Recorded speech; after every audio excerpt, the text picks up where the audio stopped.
Olá, está no ar o programa do Conselho Federal da Ordem dos Advogados do Brasil. Vamos ao resumo das notícias de hoje. Vitória da ética e da democracia. Supremo Tribunal Federal declara a constitucionalidade da lei da ficha limpa. Presidente nacional da Ordem sai em defesa da Lei Maria da Penha durante julgamento no STF.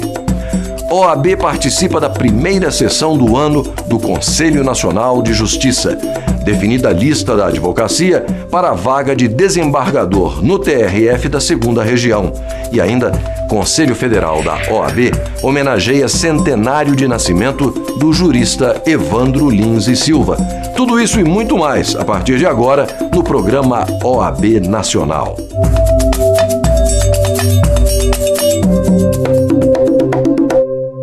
A Ordem dos Advogados do Brasil conclamou na última semana diversas entidades representantes da sociedade civil, entre elas a CNBB, a Conferência Nacional dos Bispos do Brasil, para unir forças em favor da aprovação da Lei da Ficha Limpa no Supremo Tribunal Federal. O convite foi feito pessoalmente pelo presidente do Conselho Federal da OAB ao presidente da CNBB, cardeal Raimundo Damasceno Assis. Na ocasião, Ofir Cavalcante esteve acompanhado pelo membro honorário vitalício da Ordem, Roberto Busato, e pelo presidente da seccional da OAB no Tocantins, Hercílio Bezerra. A visita à CNBB teve um objetivo muito claro, de convocar a CNBB a participar conosco dessa luta. Uma luta que iniciou com a CNBB, com a Ordem dos Advogados do Brasil, com o Movimento de Combate à Corrupção Eleitoral, por melhores costumes na política brasileira. O Ficha Limpa veio representar isso. Significa o desejo da sociedade brasileira no sentido de ter uma política melhor, uma política com ética nesse país. E partindo de um pressuposto muito claro: quem tem passado sujo não pode ser representante de todos nós no Parlamento brasileiro. Por isso, ou no Executivo. Por isso, a Ordem dos Advogados do Brasil convocou a CNBB para estar presente conosco nesse momento importante que é de luta em favor de uma política melhor no nosso país, que é o julgamento do Ficha Limpa. O secretário-geral da CNBB confirmou a presença durante o julgamento da Ficha Limpa no Supremo Tribunal Federal e reafirmou a luta da entidade no combate à corrupção. A CNBB, que trabalhou tanto para a coleta de assinaturas e buscou conscientizar as comunidades da importância do povo na decisão dessas leis, especialmente em relação à Ficha Limpa. E a CNBB se fará presente no momento do julgamento para que realmente haja um marco histórico na nossa vida política, assim possibilitando que pessoas com ficha limpa realmente se candidatem e sejam eleitas pelo nosso povo, nos governem, ajudem a dirigir as nossas comunidades, o nosso estado, os nossos municípios.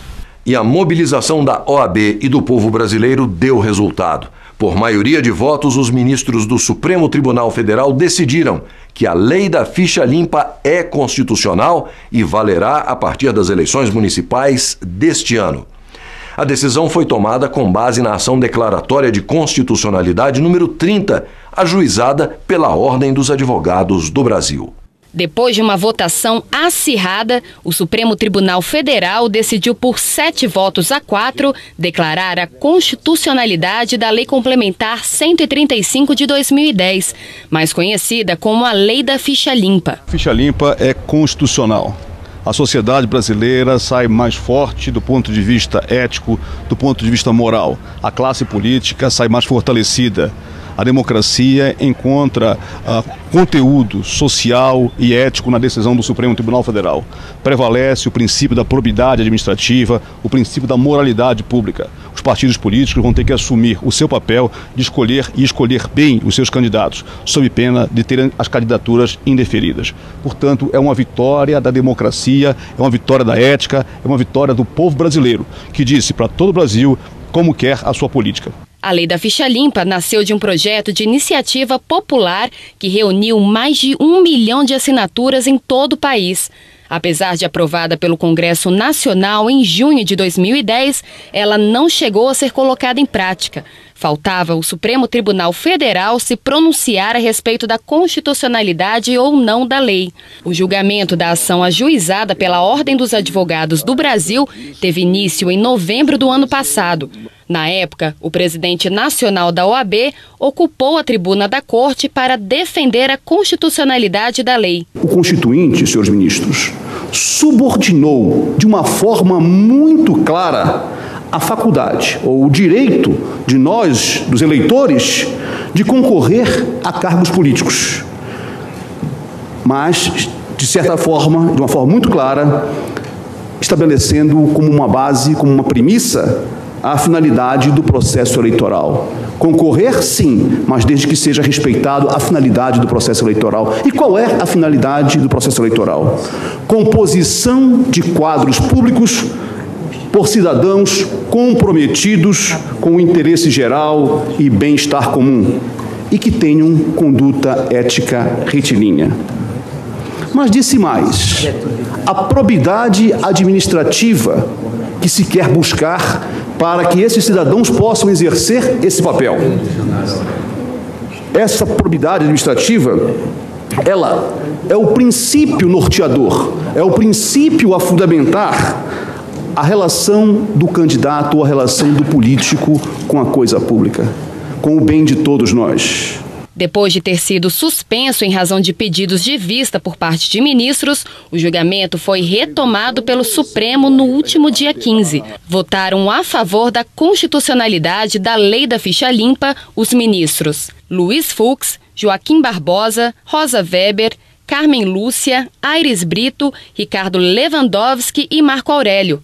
Por outro lado, julgaram inconstitucionais os dispositivos da lei os ministros Dias Toffoli, Gilmar Mendes, Celso de Mello e César Peluso. Pessoas condenadas pela Justiça em decisão colegiada por crimes de corrupção, abuso de poder econômico, homicídio e tráfico de drogas não poderão mais concorrer a eleições, mesmo que ainda caiba recurso ao processo. Além disso, a lei também amplia os casos e o período de inelegibilidade, estabelecendo em 8 anos o tempo em que o político fica impedido de se candidatar, quando for condenado por crimes eleitorais, hediondos, contra o meio ambiente, racismo e outros. Para o presidente do Conselho Federal da OAB, a lei vai ajudar a reduzir a corrupção ao garantir eleições mais transparentes e com mais credibilidade. A lei vai valer a partir das próximas eleições. Ela vai ser aferida em cada caso que se submeter à justiça brasileira. Os partidos também serão os grandes fiscais de tudo isso. Uns impugnando os outros candidatos, enfim, a sociedade também, através do Ministério Público, fazendo o seu papel. Portanto, o sistema está cada vez mais integrado, precisamos avançar ainda mais. Esse não vai ser a solução de todos os males, não vai afastar definitivamente a corrupção do nosso país, mas são passos que a sociedade hoje traça a fim de que se possa ter um futuro melhor. Essa lei inicia uma reforma da política brasileira. Além de ser somente uma lei que limpa as eleições, que oferece a possibilidade dos eleitores não votarem em candidatos considerados ficha suja, porque já condenados, também inicia um processo de reforma eleitoral e política, de tal forma que a democracia brasileira certamente sai muito fortalecida, mas não termina aqui. Nós vamos continuar o movimento de combate à corrupção eleitoral, a CNBB, a OAB, nós todos vamos continuar propondo outras medidas que possam fortalecer esta, que é de fato uma medida e uma vitória extremamente profundas na democracia do nosso país.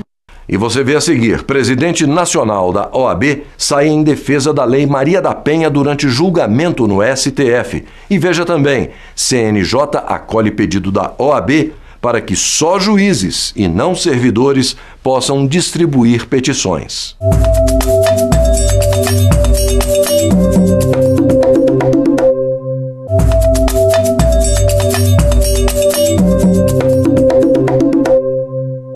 De forma unânime, o Supremo Tribunal Federal confirmou a constitucionalidade de dispositivos da Lei Maria da Penha em vigor desde 2006. Foi ela que criou mecanismos para coibir a violência doméstica e familiar contra a mulher. O presidente nacional da OAB esteve presente no julgamento em defesa da lei. Durante o julgamento da constitucionalidade da Lei Maria da Penha no Supremo Tribunal Federal, o presidente nacional da Ordem dos Advogados do Brasil disse em sustentação oral que a mulher precisa da proteção do Estado com relação às agressões praticadas pelo sexo oposto. Vivemos ainda numa sociedade patriarcal e machista em nosso país. Isso não pode estabelecer jamais uma luta entre gêneros, mas uma política que possa defender cada vez mais aquela que é biologicamente mais frágil, aquela que é, de certa forma, incompreendida pelos homens e que precisa de uma proteção jurídica para estabelecer a igualdade necessária.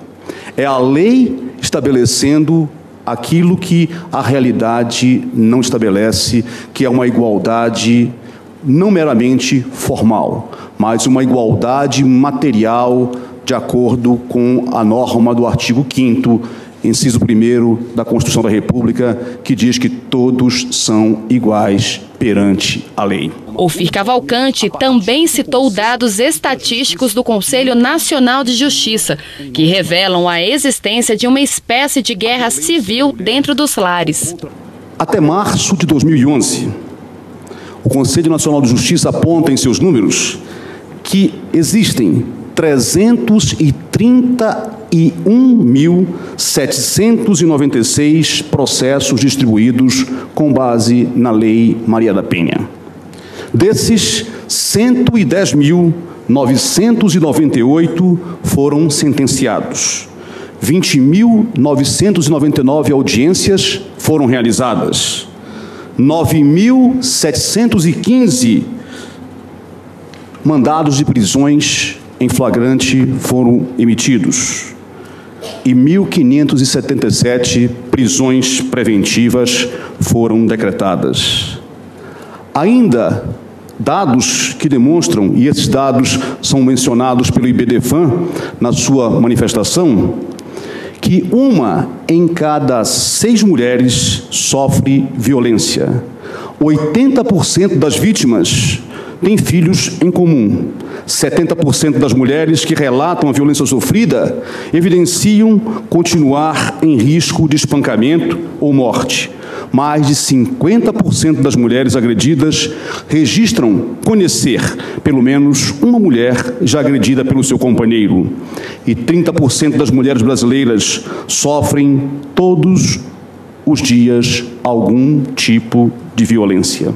O presidente nacional da Ordem também falou sobre a importância da Lei Maria da Penha para as mulheres.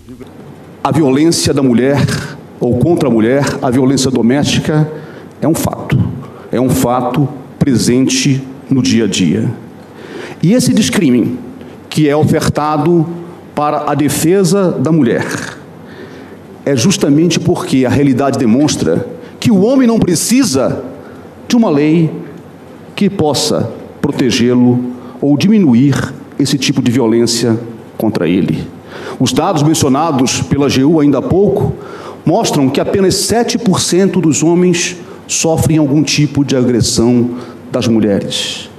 A imensa, esmagadora maioria das mulheres sofrem agressões por parte dos homens.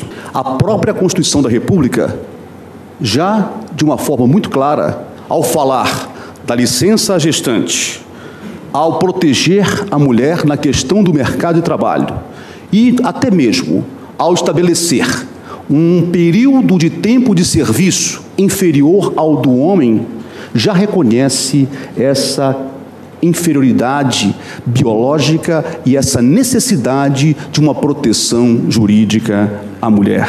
Por votação unânime, o plenário do Supremo Tribunal Federal declarou a constitucionalidade dos artigos 1º, 33 e 41 da lei, que criou mecanismos para coibir a violência doméstica e familiar contra a mulher. A maioria da Corte também acompanhou o voto do relator, ministro Marco Aurélio, no sentido da possibilidade de o Ministério Público dar início à ação penal sem necessidade de representação da vítima. vítima. Em sua primeira sessão do ano, o Conselho Nacional de Justiça decidiu que irá realizar uma consulta pública para discutir eventuais regras sobre a participação de magistrados em eventos patrocinados. No mesmo dia, o CNJ também acolheu o pedido feito pela seccional da Bahia, da OAB, para que só juízes e não servidores possam distribuir petições.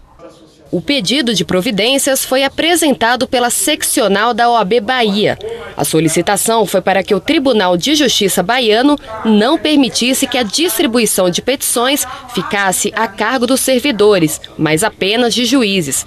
Com base no voto do relator, conselheiro José Lúcio Munhoz, o Conselho Nacional de Justiça acatou o pedido e decidiu que a distribuição de petições não cabe aos servidores, mas sim aos juízes, pois somente os magistrados são capazes de analisar se uma petição inicial está ou não de acordo com os requisitos exigidos em lei para ser admitida. O Tribunal Baiano terá que editar um novo provimento para regulamentar o procedimento. Essa é uma função que é jurisdicional, cabe ao juiz fazer essa análise dos requisitos da petição inicial para que ela possa, então, tramitar na Justiça. Isso não poderia acontecer e a OAB da Bahia agiu corretamente. Eu tenho certeza que o TJ da Bahia agora vai caminhar pela lei. Outro assunto discutido na primeira sessão do ano do CNJ tratou da participação de magistrados em eventos patrocinados. Para a Corregedora Nacional de Justiça, ministra Eliana Calmon, é importante que haja uma discussão sobre o assunto por causa das dificuldades em saber quem são os patrocinadores de um determinado evento. Eu acho desnecessário eu pedir a opinião da associação, já que elas se manifestam contra qualquer possibilidade de regulamentação. É a preliminar. Se isto é necessário, se não é necessário, nós arquivamos. Depois de muita discussão, por maioria, os conselheiros decidiram colocar a proposta apresentada pela Corregedoria em consulta pública. Na avaliação do presidente nacional da OAB, é importante que esse tema seja debatido a fim de que haja transparência dos magistrados. É muito importante que a transparência seja um princípio respeitado por todos. A participação de magistrados em eventos associativos, ela é bem-vinda, ela é salutar, são seres humanos, precisam de lazer, saúde, enfim.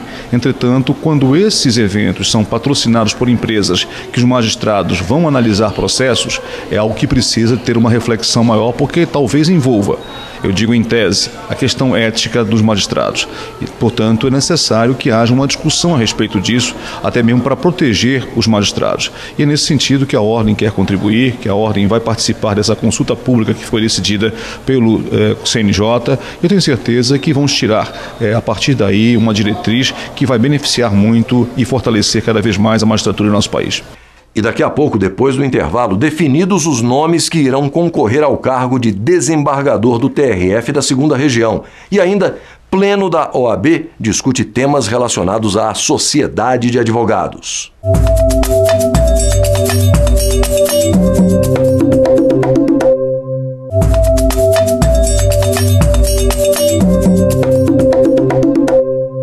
Os conselheiros federais da OAB definiram os nomes dos indicados ao cargo de desembargador do Tribunal Regional Federal da 2ª Região, que abrange os estados do Rio de Janeiro e do Espírito Santo. A vaga destinada à advocacia por meio do 5º Constitucional foi aberta em decorrência do falecimento do desembargador federal Francisco Pisolante. A sessão extraordinária para a escolha da lista sextupla para o Tribunal Regional Federal da 2ª Região contou com a presença dos conselheiros federais da OAB dos 26 estados brasileiros e do Distrito Federal, além de familiares dos concorrentes. No total, 14 candidatos tiveram as candidaturas deferidas pelo Conselho Federal da Ordem e participaram da votação, mas apenas 6 foram escolhidos para concorrer ao cargo de desembargador do TRF2. O advogado do Espírito Santo, João Ângelo Belisário, ficou em primeiro lugar na votação, somando 25 votos. Caso conquiste o cargo de desembargador, ele promete contribuir para um país mais justo. Eu pretendo, sem dúvida, tentar dinamizar um pouco a interpretação da lei, dar maior celeridade ao feito, trabalhar o máximo possível, estar sempre atento às disposições constitucionais, de maneira geral. Em segundo lugar, ficou a advogada Rosane Lúcia Tomé, do Rio de Janeiro, com 23 votos. Em seu discurso, ela afirmou que vai trabalhar em favor da Ordem dos Advogados do Brasil. Conheço bem a dor e a delícia de ser advogada. Se, por acaso, eu for eleita desembargadora pelo 5º Constitucional, a par de julgar de acordo com o bom direito, cumprindo a Constituição Federal e as leis brasileiras, eu não me esquecerei minha origem e serei ferrenha defensora da Ordem e dos advogados. Marcos Abraão, do Rio de Janeiro, foi o terceiro colocado, com 21 votos. O advogado prometeu trabalhar em favor das prerrogativas advocatícias. Eu quero dizer que está sendo para mim uma honra participar desse processo eletivo e eu posso lhes assegurar que eu vou honrar, se eleito, essa escolha deste plenário. Em quarto lugar, ficou o Rafael Americano Câmara, do Espírito Santo, também com 21 votos. Em discurso, ele prometeu trabalhar pelo fortalecimento da advocacia brasileira. O advogado, quando chega ao tribunal, é para oxigenar o tribunal, levar novas práticas, levar esperança, levar cidadania, levar dignidade à pessoa humana. Eu acho que o 5º Constitucional, que está na Constituição da República desde 1934, portanto há mais de 80 anos ou quase 80 anos, é um instrumento de renovação do Poder Judiciário brasileiro. Depois foi a vez de Fernando Augusto Werneck, do Rio de Janeiro, que ficou com a 5ª colocação, somando 16 votos. Ele disse que irá honrar os direitos dos advogados para, assim, honrar também a cidadania. Porque o advogado, ele é o protetor dos direitos e garantias individuais do cidadão. Nesse sentido, então, acho que a magistratura deva à advocacia toda a atenção e todo o respeito. Fechando a lista sextupla, a advogada Paula Barbosa Viana conquistou a última vaga com 15 votos. Ela prometeu trabalhar em favor dos cidadãos. O respeito às prerrogativas do advogado é essencial para a defesa do cidadão e para a defesa do Estado de Direito. Parte do pressuposto de uma democracia é que o cidadão possa ter uma plena defesa. E essa plena defesa se manifesta através do advogado. A lista com 6 candidatos escolhidos pela OAB será agora enviada ao TRF da 2ª Região, que irá formar uma lista tríplice com base nela. A relação final será encaminhada à Presidente da República, a quem compete nomear o futuro desembargador federal. Temas que dizem respeito às sociedades de advogados foram tratados na primeira sessão plenária do ano do Conselho Federal da Ordem dos Advogados do Brasil. Assuntos como a responsabilidade por danos causados aos clientes e a cobrança ilegal do INSS sobre os lucros das sociedades foram debatidos pelos conselheiros federais da OAB. O relator conselheiro Marcelo Zarif defendeu que a contribuição à Previdência Social só incide sobre o dinheiro recebido como prolabore pelos serviços prestados pelos sócios de escritórios e não sobre o lucro das sociedades de advogados, como determina a regra atual. Há uma tendência a se querer equiparar as sociedades de advogado à empresa. E, na verdade, eles não são e não podem ser empresa no sentido comum de empresa, sociedades mercantis, pela própria vedação do Estatuto da Advocacia. No sistema brasileiro, diferentemente do que ocorre em outros países, a advocacia, a mercantilização da advocacia é proibida.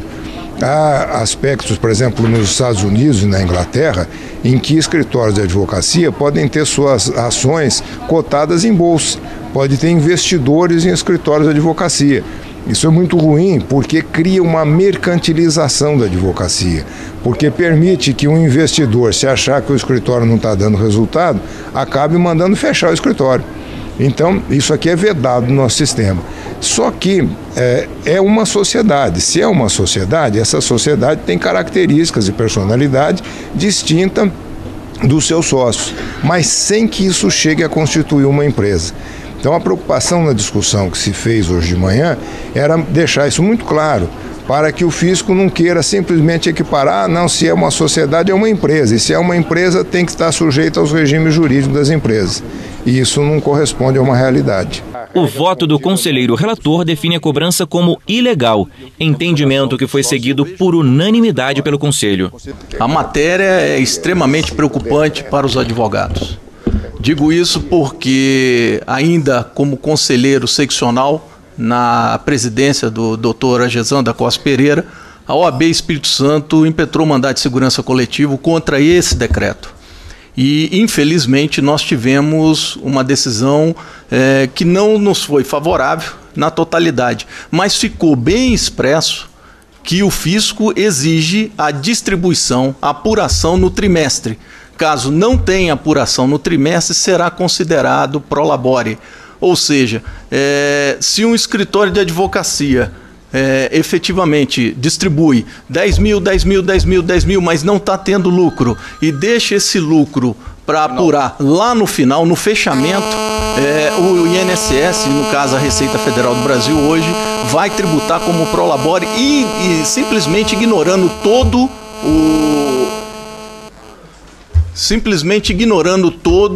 o lucro que esse escritório apurou. E dessa forma eu concordo com o parecer da comissão. Acredito só, a guisa de colaboração com o ilustre relator, que deva ser enfatizado que seja o prolabore a base realmente exclusiva de incidência dessa contribuição previdenciária, sem prejuízo dos associados ou sócios do escritório poderem auferir honorários mensais à guisa de antecipação de lucro, seja vindo da conta de lucros em suspensão, ou seja em forma de mútuo, distribuindo-se ou não a cada trimestre. Conclusão: a OAB vai questionar a Receita Federal e o INSS enquanto estuda qual é a medida judicial mais adequada para o caso. Já sobre a responsabilidade das sociedades de advogados, os conselheiros decidiram nessa mesma sessão que o sócio responde pelos danos causados aos clientes. A partir do momento em que adotemos esta redação, nós estaremos a estabelecer uma responsabilidade integral, solidária de todos os sócios da sociedade de advogados. Com isso, foi aprovada a mudança no provimento 112 de 2006. A partir de agora, o texto fica assim: além da sociedade, o sócio ou associado responderá subsidiária e ilimitadamente pelos danos causados aos clientes por ação ou omissão no exercício da advocacia. Concluiu tornar mais claro essa responsabilidade, deixar mais evidente o alcance da lei. É quase como se fosse um aclaramento do que está na lei, né? Então não se modificou nada, modificou-se fisicamente o artigo para torná-lo mais claro, mas no seu conteúdo, na sua essência, ele diz o que já dizia antes. Você confere no próximo bloco. O Conselho Federal da Ordem promove sessão especial em homenagem ao centenário de nascimento de Evandro Lins e Silva. E ainda, obras reúnem teses da filosofia do direito e curso de direito tributário. O programa OAB Nacional volta já.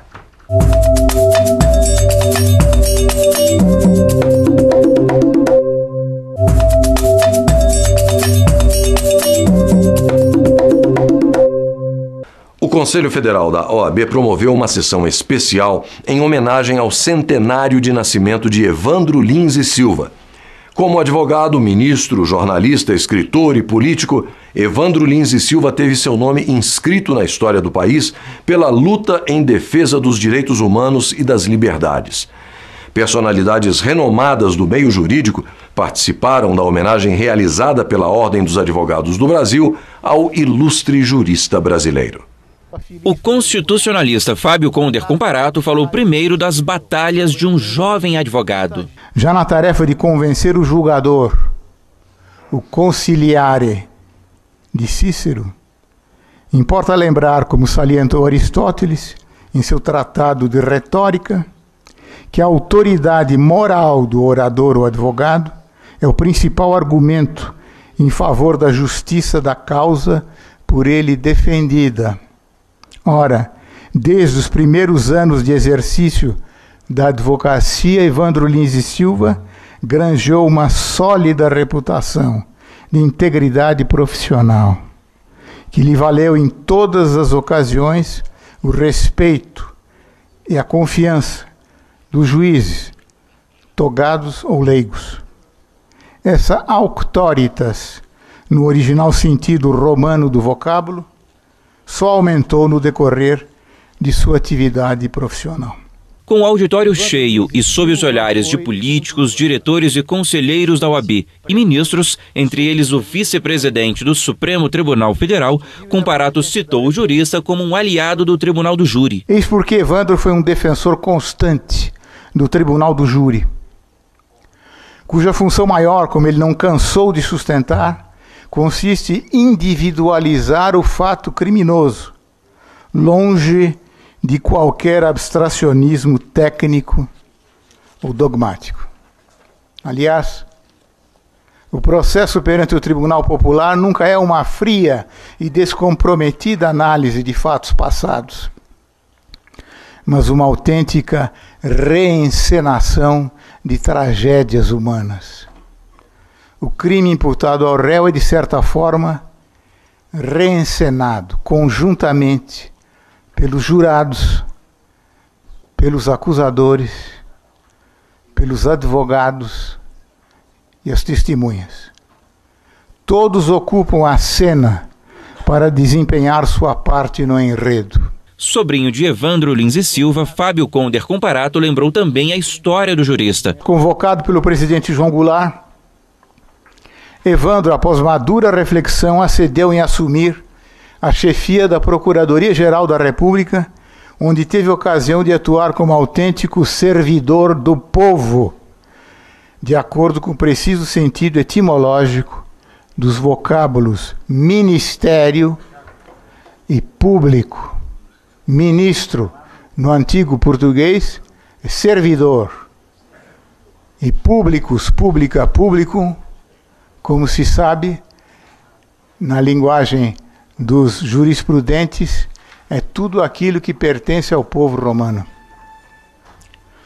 Ocupou a seguir a chefia da Casa Civil e da Presidência da República, foi ministro das Relações Exteriores, para finalmente ser nomeado ministro do Supremo Tribunal Federal, de onde foi afastado, juntamente com Vitor Nunes Leal e Hermes Lima, por um vergonhoso ucasse do governo militar. No fim, emocionado, fez sugestões para recolocar a advocacia no bom caminho, como ele mesmo definiu. Uma delas consiste em definir como falta grave no Código de Ética e Disciplina a defesa consciente, no foro e longe dele, de atos ou posições contrárias aos princípios da República, da democracia e do Estado de Direito, bem como ao sistema universal dos direitos humanos. Sem sombra de dúvida, o maior elogio que se pode fazer à figura maiúscula de Evandro Lins e Silva é afirmar que ele sempre soube fazer da advocacia um autêntico serviço público, vale dizer, um serviço ao povo. Oxalá seu exemplo de vida seja capaz de inspirar as novas gerações de advogados na defesa permanente da dignidade de nossa nobre profissão. Na sequência, coube ao próximo presidente do Supremo Tribunal Federal discursar. O ministro Carlos Aires Brito relembrou primeiro sua passagem como conselheiro federal da OAB. Depois, falou de advocacia e magistratura. Como advogado, eu estou habituado, e agora magistrado, há 9 anos, eu estou habituado a ouvir belíssimos discursos, mas não estou habituado a ver, testemunhar, observar belíssimas práticas. E quando rememoro a passagem de Evandro e de Seabra Fagundes por este mundo de aquém túmulo, dizem que essa frase é de Guimarães Rosa. E agora, convivendo ainda mais de perto com Fábio Comparato, eu chego a essa conclusão: o ser humano virtuoso é aquele que encurta mais e mais, até milimetricamente, a distância entre o seu discurso e a sua prática. E estou convencido, Fábio, de que pessoas como você, como Evandro, como Seabra Fagundes, conciliam o particular, o individual que há em cada um de nós, visivelmente, e o universal. Se estivesse vivo, Evandro Lins e Silva teria completado 100 anos em 2012. O jurista piauiense morreu 10 anos atrás, no Rio de Janeiro. Senhoras e senhores, chegamos então ao fim desta solenidade, desta breve solenidade. E para encerrar, quero fazer apenas uma reflexão com os senhores de 1 minuto. Pobre de um país que não cultua a sua história. Pobre de uma instituição que não cultua a sua memória, que não cultua os seus ícones. Revisitar a vida, e ainda que por breves momentos, de Evandro Lins e Silva, nos remete para o futuro.